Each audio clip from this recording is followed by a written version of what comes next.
Oke, baik anak-anak. Assalamualaikum warahmatullahi wabarakatuh. Hari ini kita akan belajar tentang pembulatan. Nah, kita mulai dari pecahan biasa ya.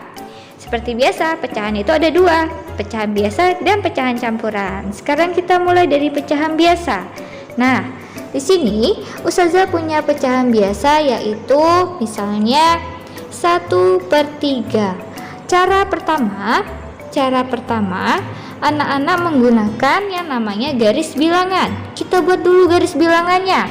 Di sini 0, di sini adalah 1. Berarti di sini adalah 1/3, kemudian 2/3, dan yang terakhir adalah 3/3. Oke, setelah itu kita lihat 1/3 itu lebih dekat ke 0 atau lebih dekat ke 1? Lebih dekat ke 0. Nah, ini ya. Jadi, pembulatan dari 1/3 sama dengan 0. Cara kedua yaitu adalah dengan cara seperti ini. 3 itu setengahnya adalah 2/3 atau tidak ada setengahnya ya. Jadi 1 itu lebih besar atau lebih kecil dibandingkan 2. 1 itu lebih kecil dibandingkan 2, sehingga 1/3 sama dengan 0. Seperti itu contohnya, Kak. Oke, kita coba lagi. Misalnya Ustazah ganti soalnya ya. Ustazah pakai misalnya adalah Ustazah pakai 4. Jangan deh. Soal pertama, soal kedua Ustazah pakai 6/8. Oke, 6/8. 8 itu kita menggunakan cara kedua ya. Cara kedua 6/8. 8 dibagi 2 sama dengan 4. Berarti 6 itu lebih kecil dibandingkan lebih besar. 0 itu lebih besar dibandingkan 4, sehingga 6/8 dibulatkan menjadi 1. Kalau cara yang pertama, kita bikin garis bilangan. 1 di sini 0, 1/8, 2/8, 4/8, 5/8, 6/8, kemudian 7/8. Kita lihat 6 lebih dekat ke 1 atau ke 0? Ke 1, berarti hasilnya adalah 1. Seperti itu.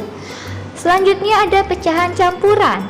Pecahan campuran misalnya 1/2. Nah, 1/2. 1/2 itu satunya kita simpan, 1/2-nya kita bulatkan. Menjadi berapa 1/2 dibulatkan? Menjadi 0. Jadi 1 ditambah 0 sama dengan 1. Nah, kita coba lagi. 2 7/9. Nah, 7/9. Tadi 9 dibagi 2. Boleh pakai cara pertama, boleh pakai cara kedua. Kalau pakai cara kedua dibuat dulu garis bilangannya. Kalau pakai cara pertama dibuat dulu garis bilangannya. Kalau pakai cara kedua berarti 9 dibagi 2 sama dengan 4 sisa.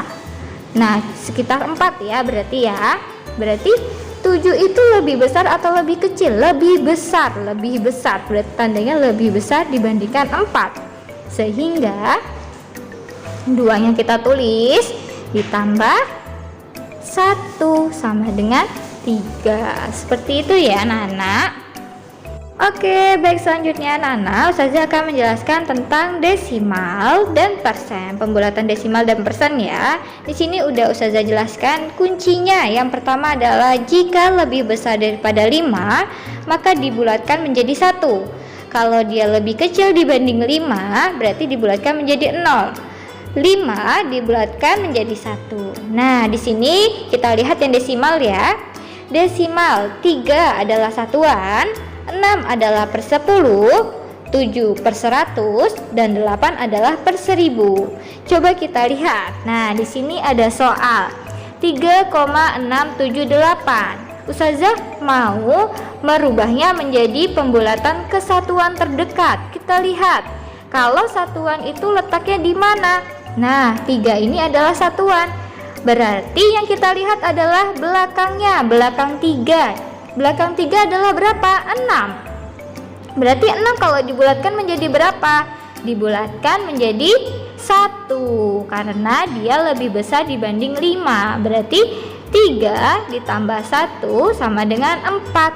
Kemudian nih saya hapus lagi ya. Kemudian soal selanjutnya dirubah ke persepuluhan terdekat. Persepuluh itu yang mana? Kita lihat persepuluhnya adalah 6. Nah, habis itu kita lihat belakangnya. Belakangnya adalah berapa di belakang 6? Adalah 7. Berarti yang dibulatkan adalah 7. 7 dibulatkan menjadi berapa? Menjadi 1 karena lebih besar dibandingkan 5. Jadinya 3,6, satunya taruh di bawah 6 ditambah jadinya 3,7. Bisa dimengerti ya? Selanjutnya, kalau persen itu biasanya dirubahnya ke puluhan terdekat. 7 adalah satuan, 6 adalah puluhan. Jadinya 7 dibulatkan menjadi berapa? Dibulatkan menjadi 1. Betul sekali. Berarti 60 ditambah 10 sama dengan 70. Berarti pembulatannya adalah 70%. Selanjutnya kalau 31% sama 1 dibulatkan menjadi berapa? 0. Betul sekali. Berarti 30 ditambah 0 sama dengan 30%. Seperti itu ya anak-anak hebat Ustazah. Semoga bisa dimengerti. Wassalamualaikum warahmatullahi wabarakatuh.